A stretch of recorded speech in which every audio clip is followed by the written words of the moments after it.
Hola, soy Iván Carrillo, bienvenido a Los Observadores, el espacio para compartir lo sorprendente que hay en el mundo. Las investigaciones de un científico mexicano fueron fundamentales para la conservación de la capa de ozono. Obviamente me refiero al doctor Mario Molina. Nos habló de cómo sus hallazgos lo llevaron a obtener el Premio Nobel de Química 1995.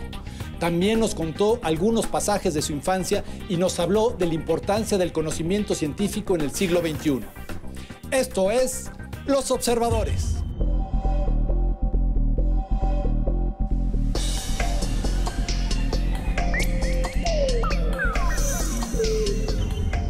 Doctor Mario Molina, qué honor platicar con usted y que nos reciba aquí en el Centro Mario Molina. Gracias por recibir a Los Observadores. Pues encantado de estar en su programa. Muchas gracias, doctor. Vivimos en la era del conocimiento, vivimos en la era de la información, de las nuevas tecnologías. ¿Qué implica hoy, en esta era, la ciencia?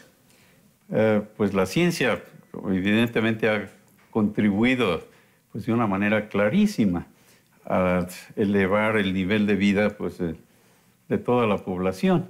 Así es que, desde mi punto de vista, un cambio importante que pues, no se ha percibido con claridad en toda la sociedad es que la ciencia ya es parte de la cultura universal.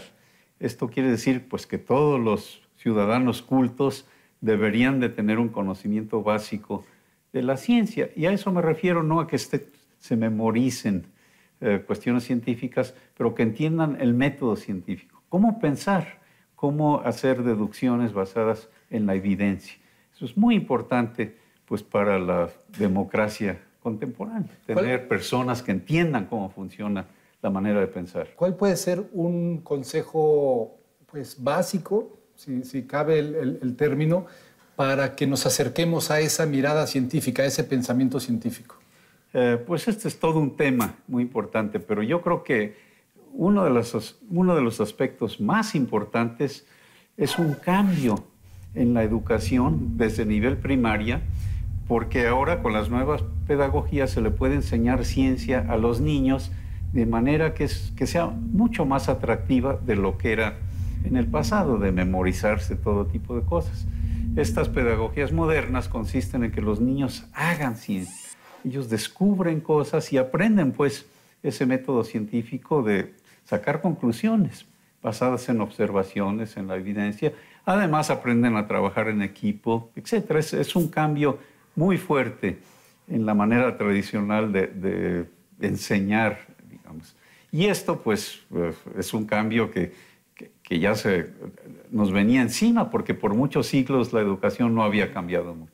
Con la intención de conocer un poco más a la figura del doctor Mario Molina, finalmente uno de los 3 premios Nobel que ha tenido este país, me da curiosidad, ¿cómo era usted de niño? ¿Quién era Mario Molina en su infancia? ¿Y si estaba dotado de alguna curiosidad en particular? Mucha curiosidad. Yo desde muy niño me gustaba leer y pues de alguna manera empecé a leer biografías de científicos. Y me atrajo muchísimo. ¿En qué edad estamos? Pues yo tenía 8 o 9 años y ya desde los 10 años ya me fascinaba la ciencia haciendo experimentos. O sea, me regalaban juegos de química, o sea que yo ya estaba, digamos, entregado a la ciencia desde el punto de vista que era mi hobby, ya desde muy niño. Y pues, por fortuna pude mantener ese interés y... pues primero, nada más como joven, ni siquiera sabía yo que era posible dedicarse a la ciencia cuando era yo. ¿Y hay alguna persona o alguien que lo inspira, algún maestro, algún familiar que lo impulsa? Tuve muchos maestros, familiares que me ayudaron.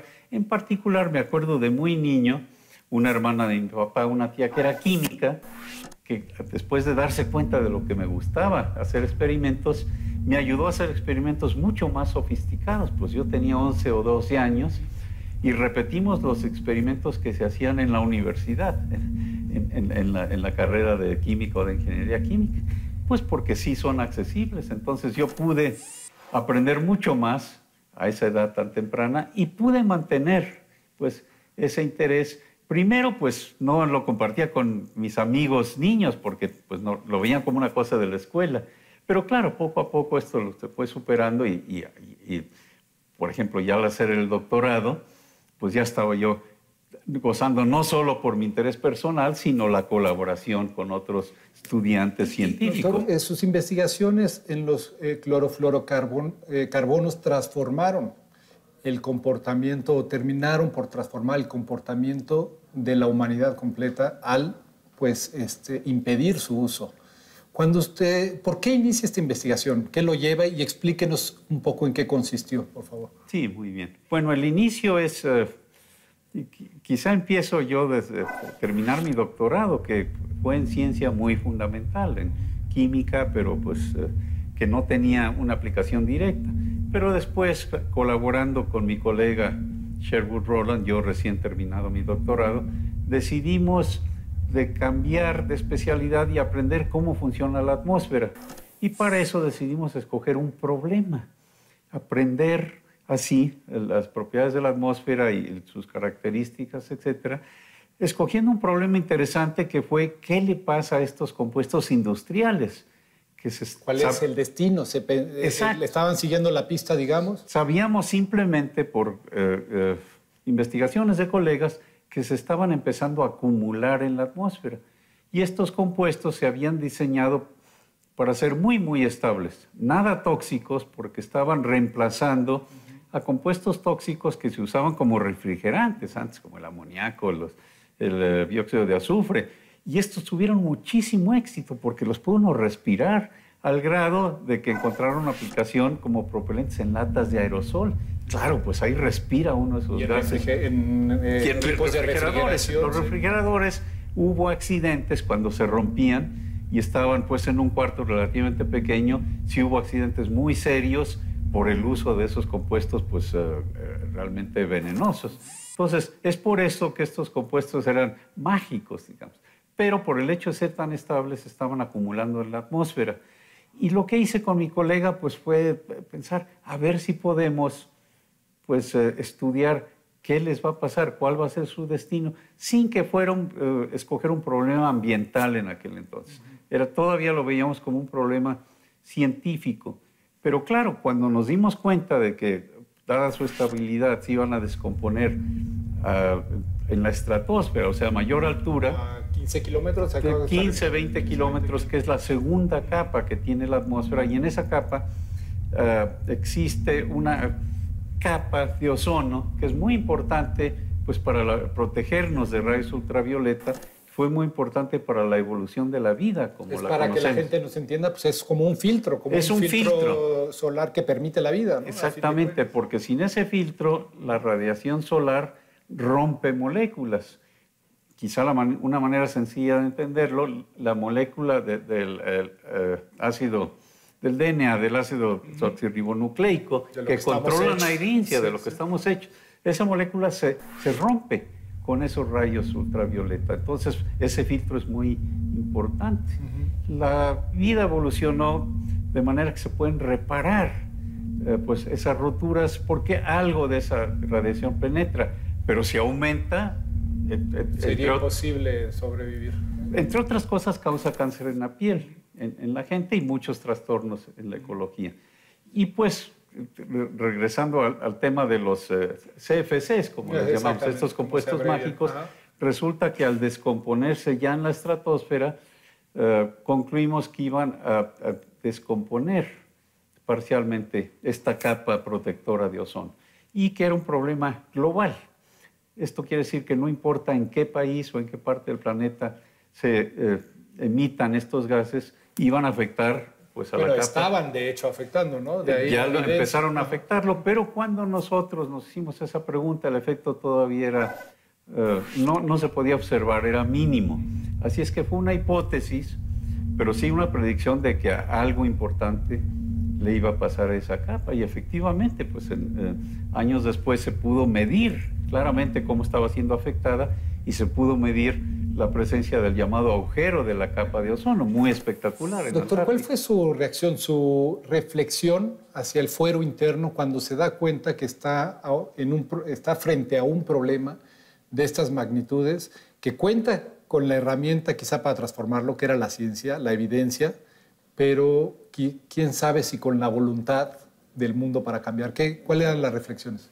Las reflexiones, me acuerdo muy bien, pues haberlas discutido con mi colega, era que lo normal no era que los científicos, pusieron una alarma de problemas ambientales. Los científicos normalmente lo que se reconocía que a lo mejor iban a reconocer algún problema y quizá el gobierno, organizaciones ambientalistas se iban entonces a preocupar pues de tratar de hacer algo con ese problema. Pero nos dimos cuenta que eso no funcionaría en el caso de este problema nuevo. Entonces decidimos, después de discutirlo, que nosotros éramos los que teníamos que comunicarle el problema a la sociedad y nosotros éramos los que teníamos que hacer presión para que hubiera políticas para que no se siguieran emitiendo esos compuestos. Y era una cosa pues que sí fue distinta a lo que se aceptaba en aquel entonces de la comunidad científica. Pero clarísimo, hoy en día, ya lo vemos con mucha claridad, es una responsabilidad social de los científicos también. Pero el consejo que le doy yo en general a la sociedad es que reconocer que si todos trabajamos juntos, todos podemos mejorar nuestra calidad de vida. Y en este caso, lo que es importante, no solamente es a manera personal, digamos, usar energía más eficientemente, etcétera, etcétera, sino poder comunicárselo a los tomadores de decisiones en la política, en nuestros gobiernos, porque es a través de los gobiernos como se pueden resolver estos problemas, sobre todo si no son muy locales. Ahí ¿Sugeriría usted crear como una presión social hacia nuestros propios gobiernos para... Exactamente, que los gobiernos estén conscientes de que las medidas que tomen para mejorar el medio ambiente es algo que la sociedad no solamente está respetando, sino que lo reconoce como un valor importante para ellos mismos y para las futuras generaciones. Pues y muchas veces doy el ejemplo, pues todos estamos muy satisfechos con invertir en escuelas primarias, por ejemplo, ¿no? Pero pues es una inversión a largo plazo, no vamos a ver los resultados en varias décadas y no por eso vamos a dejar de invertir, porque hay gente que piensa, no, pues esto es un problema del futuro. No, todos, de la misma manera que todos heredamos de generaciones anteriores todo el conocimiento, todo lo que se ha desarrollado que nos permite pues gozar esta calidad de vida, tenemos responsabilidad de continuar con ese camino. Y eso, regresando a los consejos, la mejor manera de hacerlo es trabajando en conjunto. A manera individual podemos hacer descubrimientos y pues, cosas que contribuyan de una manera positiva, pero a manera de sociedad pues tenemos que trabajar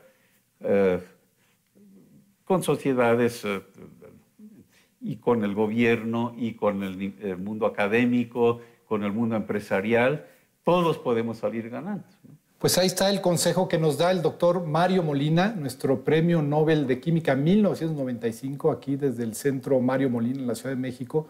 Trabajar en conjunto como sociedad para encarar los problemas del presente y, por supuesto, los problemas del futuro.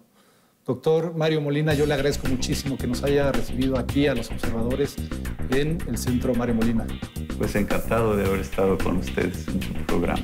Un honor, doctor. Muchas gracias. Gracias. Los observadores, el espacio para compartir lo sorprendente que hay en el mundo.